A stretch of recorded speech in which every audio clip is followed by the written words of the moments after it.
It's only been, less than a month into Trump's presidency, and I find it interesting that the biggest thing that sends shockwaves into the community, I guess mainstream culture, is his most recent tweet, beyond the executive orders about, you know, de-transgendering the military or changing of Mexico to Gulf of America. The thing that sends the most shockwaves is this tweet that goes, "He who saves his country does not violate any law." Um, Concurrently on Twitter has 204.5 million views, and it's also got 656,000 likes, which is insane and crazy to think about. And I wanted to make a video breaking down his tweet because I think there's a lot of misconception, a lot of maybe um, people who maybe not grasp with what the idea Trump is trying to say, and also dissecting why this thing has sent many parallels. Believe it or not, I'm not making a comparison of Trump's presidency or character to President Abraham Lincoln, but Abraham Lincoln did say something similar. I do quote on April 4th, 1864, Abraham Lincoln. So this is, directly after the Civil War. And he goes, "By general law, life and limb must be protected. Yet often a limb must be amputated to save a life, but a life is never wisely given to save a limb." Obviously, he's talking about the Civil War.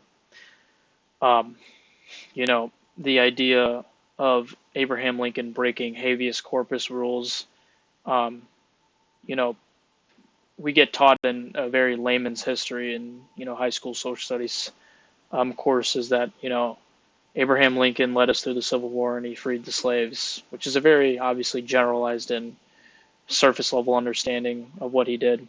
But I find it shocking that even like in AP US history courses, general introductory Civil War courses, they don't really talk much about Abraham Lincoln, who broke many, and I mean many, rules of the Constitution, making a lot of executive decisions and things at his own behest in his own cabinet without, any consent or advice from Congress.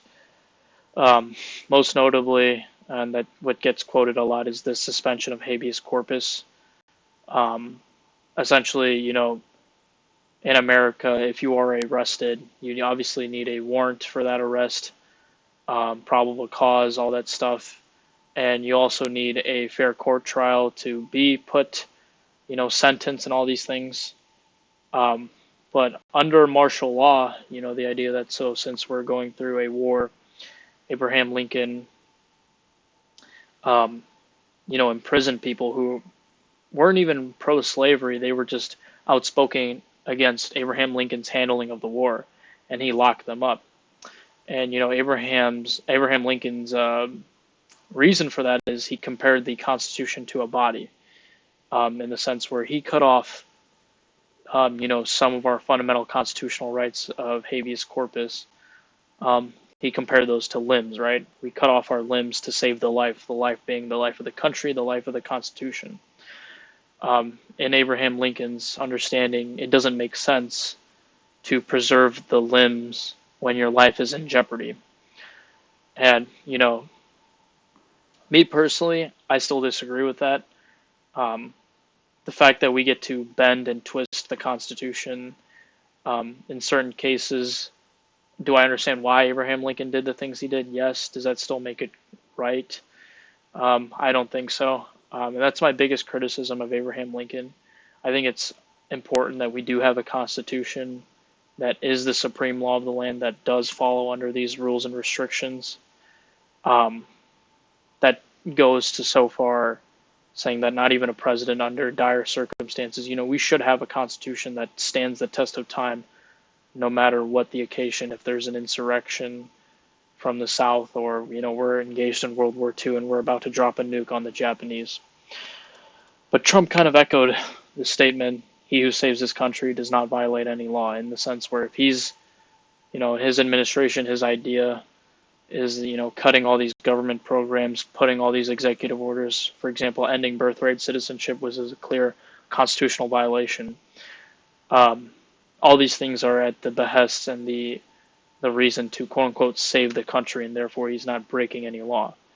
There's nothing legally that stands for this, but time and time again in history, we've just had these presidents who stomped over the Constitution. You think Andrew Jackson, who just denied the Supreme Court ruling about the Indian Removal Act, or you had President Wilson, who, um, you know, imprisoned those who were outspoken against, World War One, the idea of involuntary servitude, of people having to be drafted to World War One.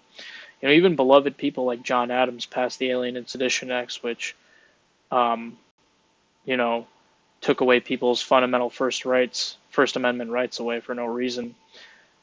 Whether or not you agree that Donald Trump is saving the country is up to you. It's not really my concern about whether or not Trump is saving the country. I just find it interesting how we tend to associate these principles of, going above and beyond the Constitution with, if I just present that to you, it's seen as tyrannical, it's seen as vicious.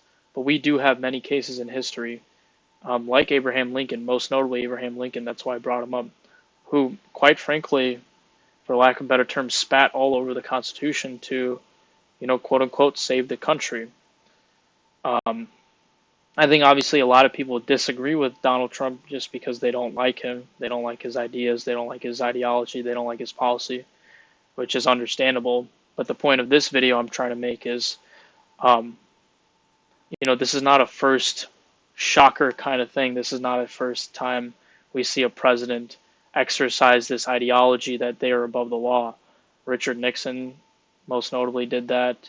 Joe Biden also had instances of doing that. And, most beloved Abraham Lincoln was also not accused, he did that. He spat over the Constitution, denying people their habeas corpus rights. So then the ultimate question goes on to you as the viewer. Do you think that the presidents are entitled at their discretion, or maybe with congressional, advice and consent, to say, hey, we get to pretend the Constitution doesn't exist for this certain period to save the country? If you want to know my opinion, I think it's ridiculous. Abraham Lincoln or Donald Trump, I don't really care who's doing it. The Constitution ought to be, the supreme law of the land in all total circumstances.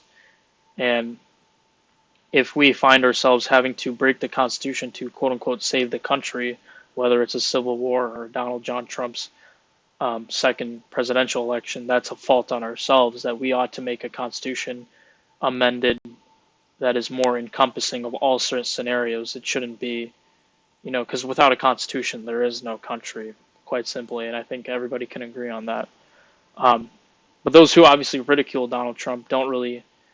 I would take a reach and say, wouldn't really criticize Abraham Lincoln for his thing, for his going against the Constitution, but they would criticize Trump. And why is just goes to a basic idea of politics. I disagree with what you're doing.